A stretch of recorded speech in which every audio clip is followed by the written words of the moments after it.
నమస్కారం. ఈనాటి మన లోతైన చర్చలోకి స్వాగతం. ఈరోజు మనం ఆమ్, ఒక చాలా ఆసక్తికరమైన అలాగే కొంచెం కఠినమైన వాస్తవాల గురించి మాట్లాడుకోబోతున్నాం. అవును. సుజాతా గిడ్లగారు రాసిన యాంట్స్ అమాంగ్ ఎలిఫెంట్స్ పుస్తకం ఆధారంగా ఈనాటి మన ప్రయాణం సాగుతుంది. హ్మ్. నిజానికి ఇది కేవలం ఒక పుస్తక పరిచయం కాదు. ఈరోజు మన లక్ష్యమేంటంటే విద్యాసంస్థల్లో విద్యార్థులు ఎదుర్కొన్న అనుభవాలు, సమాజంలో కనిపించే మరియు అదృశ్యంగా ఉండే కుల వివక్ష గురించి చర్చిస్తాం. అంతేగాకుండా అంటరానితనం వల్ల వ్యక్తుల మనసుల మీద పడే ఆ తీవ్రమైన ప్రభావం, అలాగే ఆనాటి యువతలో రగులుకున్న రాజకీయ చైతన్యం గురించి కూడా మనం లోతుగా చూద్దాం. ఖచ్చితంగా. అయితే ఈ చర్చలోకి వెళ్లే ముందు ఒక చిన్న గమనిక. ఈ ప్రయాణం చాలా నెమ్మదిగా లోతైన ఆలోచనలతో సాగుతుంది. ఈ మూలాల్లో అంటే ఈ పుస్తకంలో వామపక్ష లేదా కమ్యూనిస్టు సిద్ధాంతాలు, సాయుధ పోరాటాల ప్రస్తావనలు బలంగా ఉన్నాయి. ఇక్కడ మనం ఒక విషయం స్పష్టం చేయాలి. మనం ఈ విషయాలను కేవలం చారిత్రక వాస్తవాలుగా మాత్రమే నివేదిస్తున్నాం. మనం ఏ రాజకీయ పక్షానికి, సిద్ధాంతానికి మద్దతివ్వడం లేదు. అవును, అస్సలు లేదు. కేవలం రచయిత్రి పంచుకున్న వాస్తవాలను ఉన్నవి ఉన్నట్లుగా విశ్లేషిస్తున్నాం. సరే, ఇక మనం తరగతి గదుల్లో జరిగిన ఆ నిశ్శబ్ద యుద్ధాల గురించి మాట్లాడుకుందాం. గుంటూరులోని ఏసీ కాలేజ్లో సత్యం అడుగుపెట్టినప్పుడి పరిస్థితితో మొదలుపెడదాం. ఆ సన్నివేశం చాలా ఎమోషనల్గా ఉంటుంది. సత్యం చదువుకోవాలనే కసితో ఆ క్యాంపస్లోకి వెళ్లాడుగాని అతని పరిస్థితి దారుణంగా ఉంది. వేసుకున్న చొక్కా చిరిగిపోయింది. అవును. కాళ్లకున్న చెప్పులు ఎక్కడ తెగిపోతాయో అని వాటికొక సేఫ్టీ పిన్ పెట్టుకుని అతను కాలేజీకి వెళ్లాడు. ఒకసారి ఊహించండి, చుట్టూ చూస్తే అంతా బాగా డబ్బున్నవాళ్లు, ధనిక విద్యార్థులు. వాళ్ల మధ్యలో సత్యం తనకు తాను ఏనుగుల మధ్య ఒక చిన్న చీమలా భావించాడు. ఆ పుస్తకం టైటిల్ కూడా అక్కడ్నుంచి వచ్చింది. నిజమే. ఆ ఫీలింగ్ ఎంత భయంకరంగా ఉంటుందో కదా. హాస్టల్లో ఒక సంఘటన జరుగుతుంది. మెస్ బిల్లు కట్టలేకపోయినప్పుడు ఆ నోటీస్ బోర్డులో తన పేరు డిఫాల్టర్ల జాబితాలో చూసుకుంటాడు. ఆ అవమానం భరించలేక అతను భోజనం చేయడం కూడా మానేస్తాడు. ఇది వినడానికి చాలా బాధగా అనిపిస్తుంది. కేవలం డబ్బు లేకపోవడం వల్లే ఇంత బాధపడ్డాడా? కాదు. అది కేవలం డబ్బుకి సంబంధించిన సమస్య మాత్రమే కాదు. ఆ క్యాంపస్లో తన చుట్టూ ఉన్నవాళ్లందరికీ ఒక సామాజిక భద్రత ఉంది. వాళ్ల మధ్య తన పేరలా డిఫాల్టర్స్ లిస్టులో చూసుకున్నప్పుడు సత్యం కేవలం ఒక విద్యార్థిగా ఫెయిలైనట్లు అనుకోలేదు. మరి ఎలా ఫీలయ్యాడు? తన ఉనికే అక్కడొక నేరం అన్నట్లుగా భావించాడు.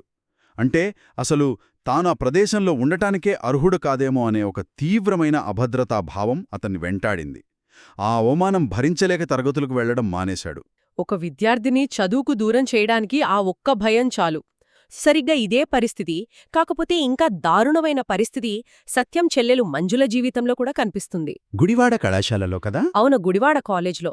ఆ క్లాస్లో మొత్తం 13 మంది అమ్మాయిలుంటే అందులో మంజుల ఒక్కటే మాలవర్గానికి చెందిన అమ్మాయి.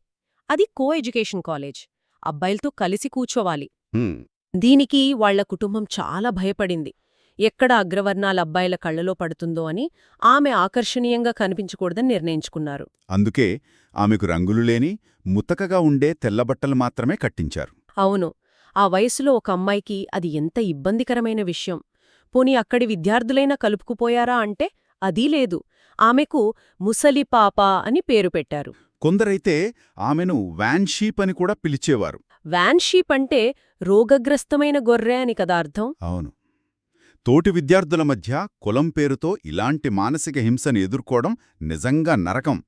కాని విద్యార్థుల ప్రవర్తన ఒక ఎత్తైతే అక్కడ ఉపాధ్యాయుల ప్రవర్తన మరో ఎత్తు. మీరు హిస్టరీ లెక్చరర్ మిస్టర్ రామప్రభు గురించి చెప్తున్నారు కదా? ఖచ్చితంగా. రామప్రభు ప్రతిరోజు తరగతిలో అందరి ముందు మంజులను నిలబెట్టి ఎలాంటి కారణం లేకుండా అవమానించేవాడు. బహిరంగంగా నీలాంటి వాళ్లకు చదువెందుకు అని దూషించేవాడు. ఒక గురువుగా ఉండి అలా మాట్లాడటమేంటి? అదే ఇక్కడ మనం గమనించాలి. ఒక ఉపాధ్యాయుడు మార్గదర్శిగా ఉండాలి. కాని అతనే ఒక అణచివేతదారుడుగా మారినప్పుడు ఆ తరగతి గది ఒక యుద్ధభూమిలా మారిపోతుంది. నిజమే. ఇక్కడ నాకొక సందేహం వస్తోంది. వాళ్ల కుటుంబం హిందూ మతం నుంచి క్రైస్తవంలోకి మారింది అని మూలాల్లో ఉంది కదా. మరి మతం మారిన తర్వాత కూడా ఈ వివక్ష ఎందుకు ఏమీ తగ్గలేదు? ఇది చాలా లోతైన పాయింట్. కులవ్యవస్థ మన సమాజంలో ఎంత బలంగా పాతుకుపోయిందో చెప్పడానికి ఇదే పెద్ద నిదర్శనం. వాళ్లు క్రైస్తవంలోకి మారినా సరే అగ్రవర్ణాల వాళ్లు వాళ్లని మాల క్రైస్తవులుగానే చూశారు. ఓ అంటే మతం మారినా కులం ట్యాగ్ పోలేదన్నమాట. పోలేదు. ఎందుకంటే కులమనేది చర్మం రంగులా మనకు పైకి కనిపించకపోవచ్చు, కానీ అది ఒక అదృశ్య చట్టంలా మనుషుల జీవితాలను శాసిస్తూనే ఉంటుంది.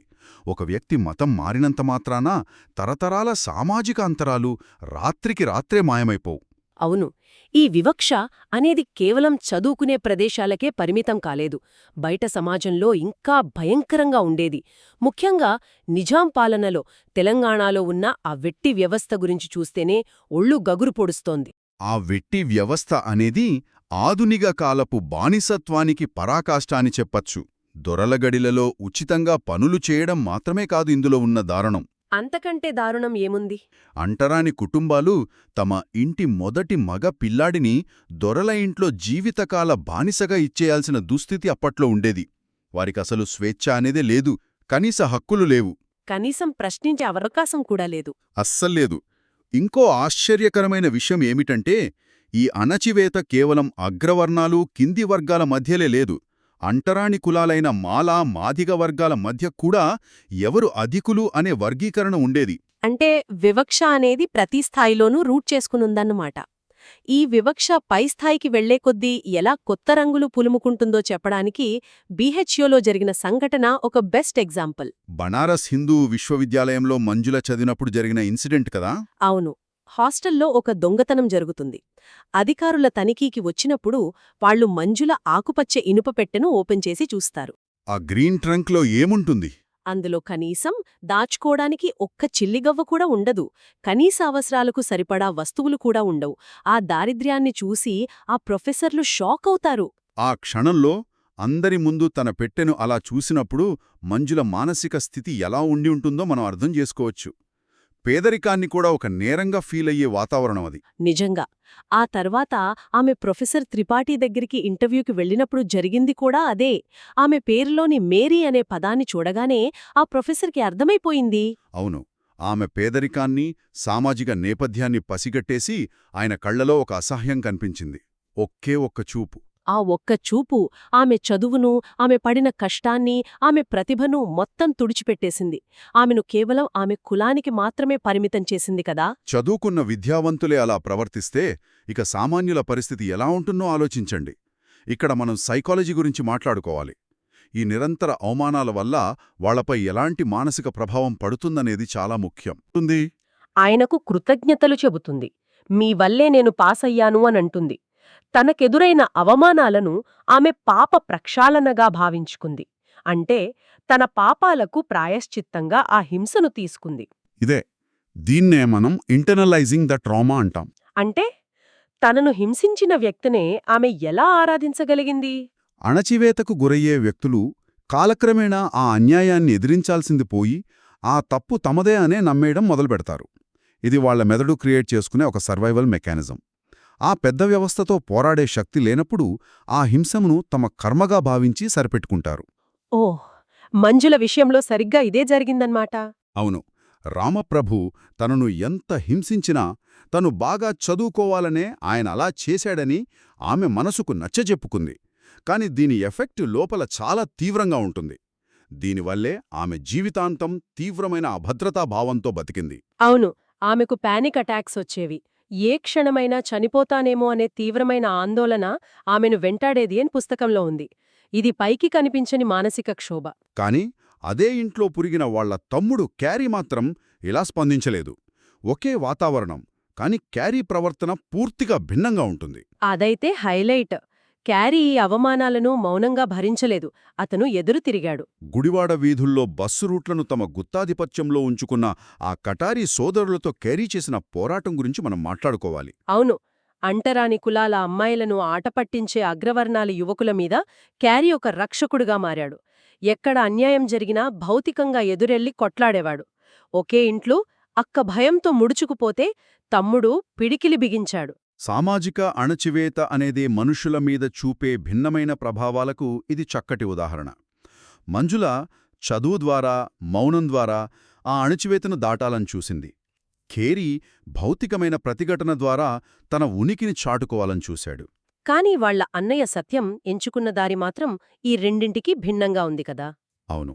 సత్యం కేవలం ఈ బయట కనిపించే లక్షణాలతో పోరాటం కాదు, అసలీ వివక్షకు కారణమైన మూల వ్యవస్థతోనే పోరాడాలని డిసైడయ్యాడు. ఇక్కడే సత్యం రాజకీయ ప్రయాణం మొదలవుతుంది.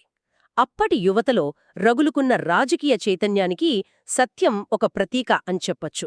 మొదట అతను క్విట్ ఇండియా ఉద్యమం సమయంలో గాంధీగారిని ఆదర్శంగా తీసుకున్నాడు. అహింసా మార్గంలో వెళ్లాలనుకున్నాడు. అవును, కాని ఆ తరువాత సుభాష్ చంద్రబోస్ వాదాల వైపు ఆకర్షితుడయ్యాడు. చివరకు కమ్యూనిజం వైపు మళ్ళాడు. అసలు ఈ మార్పు ఎందుకు జరిగింది? అప్పటి యువత పడుతున్న సంఘర్షణను మనం అర్థం చేసుకోవాలి. గాంధీగారు చెప్పిన శాంతియుత మార్గాలు చాలా నెమ్మదిగా జరుగుతున్నాయని సత్యం భావించాడు. రోజూ అతను ప్రాక్టికల్గా ఎదుర్కొంటున్న ప్రత్యక్ష అవమానాలకు ఆ అహింసా మార్గం ఒక తక్షణ పరిష్కారం చూపించలేకపోయింది. మరి సుభాష్ చంద్రబోస్ సిద్ధాంతాలెందుకు వదిలేశాడు? బోస్గారి దూకుడు అతనికి నచ్చినా అది కేవలం బ్రిటిష్ వాళ్లను పారద్రోలడానికి మాత్రమే పరిమితమనిపించింది. కాని కమ్యూనిజం అతనికి ఒక స్పష్టమైన సిద్ధాంతాన్నిచ్చింది. తాను ఎందుకు పేదరికంలో ఉన్నాడు, సమాజంలో కుల వివక్ష ఎందుకుంది అనే ప్రశ్నలకు ఒక క్లారిటీనిచ్చింది. ఆ క్లారిటీ రావడంలో ఏసీ కాలేజ్లో సత్యంకు పరిచయమైన స్నేహితుల పాత్ర చాలా ఉంది కదా. పిచ్చయ్య, హనుమయ్య, మాణిక్యరావు వీళ్లతో కాలేజ్ లాన్లో కూర్చుని గంటల తరబడి చేసిన చర్చలు అతని ఆలోచనలను మార్చేశాయి. ముఖ్యంగా హనుమయ్య ఇచ్చిన ఆ ఉదాహరణ చాలా పవర్ఫుల్. సమాజం ఎలా అభివృద్ధి చెందుతుందో చెబుతూ సమాజంలో మార్పు అనేది ప్రసవవేదన లాంటిది అని అతను చెప్పాడు. అంటే ఒక కొత్త జీవి పుట్టాలంటే తల్లికి ఎలాగైతే నొప్పులు తప్పవో, ఒక కొత్త సమాజం ఏర్పడాలంటే పాత సమాజపు నొప్పులు భరించక తప్పదు అని. ఖచ్చితంగా ఈ సిద్ధాంతం సత్యంను బాగా ఆకర్షించింది. వాళ్ల పేదరికానికి, ఆ కుల వివక్షకు ఒక శాస్త్రీయమైన కారణాన్ని ఆ మాటల్లో అతను చూసుకున్నాడు. ఆ తర్వాతే సత్యం శ్రీశ్రీలాగా రాయాలి, లెనిన్లాగా పోరాడాలి అని నిర్ణయించుకుంటాడు. అంటే ఒక చేతిలో కలం, మరో చేతిలో ఆయుధం. ఈ క్రమంలోనే అతను అమెరికాలోని నల్లజాతి బాక్సర్ జో లూయిస్ గురించి తెలుసుకుంటాడు. పౌను ఆ కథ చదివాక సత్యంకు ఒక అద్భుతమైన విషయం అర్థమవుతుంది. తన గ్రామంలో జరిగే కుల అణచివేతకు, ప్రపంచవ్యాప్తంగా నల్లజాతీయులు ఎదుర్కొంటున్న వర్ణ వివక్షకు రెండింటికి ఒకటే మూలముందని అతను బలంగా నమ్ముతాడు. ప్రపంచవ్యాప్తంగా ఉన్న పీడిత వర్గాల పోరాటమంతా ఒకటేనని అతనికి అర్థమైంది. ఈ ఆలోచన అతని ప్రయాణాన్ని పూర్తిగా మార్చేసింది. ఎన్నికల ద్వారా, ఓట్ల ద్వారా ఈ పాతుకుపోయిన వ్యవస్థను మార్చలేమని సత్యంలాంటి యువకులు నమ్మడం ప్రారంభించారు. దానికి సాయుధ పోరాటమే ఏకైక మార్గమని వాళ్లు విశ్వసించారు కదా. అమ్మును. విద్యార్థులను, కార్మికులను ఏకం చేయడం మొదలుపెట్టారు. ఒకప్పుడు తమను అవమానించిన ఆ ప్రశాంతమైన తరగతి గదుల నుంచే చైనా విప్లవ స్ఫూర్తితో మావోయిస్టు సిద్ధాంతాల వైపు వాళ్లు మళ్లారు. ఈ మొత్తం ప్రయాణం వింటుంటే నిజంగా ఎన్నో విషయాలు మన కళ్ల ముందు కదులుతాయి. సమాజంలో అట్టడుగున ఉన్న ఒక కుటుంబం కేవలం అక్షరాలను ఆయుధంగా మల్చుకొని పైకి ఎదగాలని చేసిన సుదీర్ఘ పోరాటమిది. కాని వాళ్ళు ఎదుర్కొన్న వివక్ష, ప్రతిరోజూ పడిన అవమానాలు వాళ్లని కేవలం ఉద్యోగాలకో, చదువుకో పరిమితం చేయలేదు. ఆ అణచివేతే ఒక తరాన్నే సాయుధ పోరాటం వైపు నడిపించింది. శ్రీకాకుళం ఉద్యమం వైపు, నక్సల్బరీ స్ఫూర్తివైపు మళ్లించింది. ఆకలి, అవమానం, అస్తిత్వ పోరాటం ఇవి ఒక మనిషి ఆలోచనా విధానాన్నే ఎంత తీవ్రంగా మారుస్తాయో చెప్పడానికి ఈ కథే ఒక ప్రత్యక్ష సాక్ష్యం. విద్యాసంస్థలు తమకు వెలుగు చూపిస్తాయని వస్తే అక్కడ కూడా వారికి ముళ్లబాటలే ఎదురయ్యాయి. ఆ క్రమంలో వాళ్లు పొందిన మానసిక గాయాలు, రగులుకున్న రాజకీయ చైతన్యం ఇవన్నీ ఆధునిక భారతదేశ చరిత్రలో మనం మర్చిపోలేని ఒక ముఖ్యమైన ఘట్టం. ఇక ముగించే ముందు ఈ విషయాలన్నింటినీ మనమొకసారి మననం చేసుకుంటే మెదడును తొలిచేసే ఒక బలమైన ప్రశ్న మిగిలిపోతుంది. ఏంటా ప్రశ్న? చదువు అనేది సమాజంలో అందర్నీ సమానం చేస్తుందని మనం చాలా బలంగా నమ్ముతాం. విద్యాసంస్థలు అందరికీ ఒకే వేదికను ఇస్తాయని అనుకుంటాం. కాని ఈ మూలాలను గమనించిన తర్వాత విద్య అనేది నిజంగా సమానత్వాన్ని తీసుకొస్తుందా? అవును. లేక శతాబ్దాలుగా ఉన్న పాత వివక్షలకు కేవలం ఒక కొత్త వేదికగా మాత్రమే మారుతోందా? చరిత్ర నీడలు నేటి మన విద్యాసంస్థలను ఎలా ప్రభావితం చేస్తున్నాయో, వివక్ష ఎలా రూపాలు మార్చుకుని ఉనికిలో ఉందో మీరే ఆలోచించండి. ఇది నిజంగా అందరూ ఆలోచించాల్సిన విషయం. ఈ ఆలోచనతో ఈనాటి మన ప్రయాణాన్ని ముగిద్దాం. మరెన్నో ఆసక్తికరమైన విషయాలతో మళ్లీ కలుద్దాం. అంతవరకు సెలవు. నమస్కారం.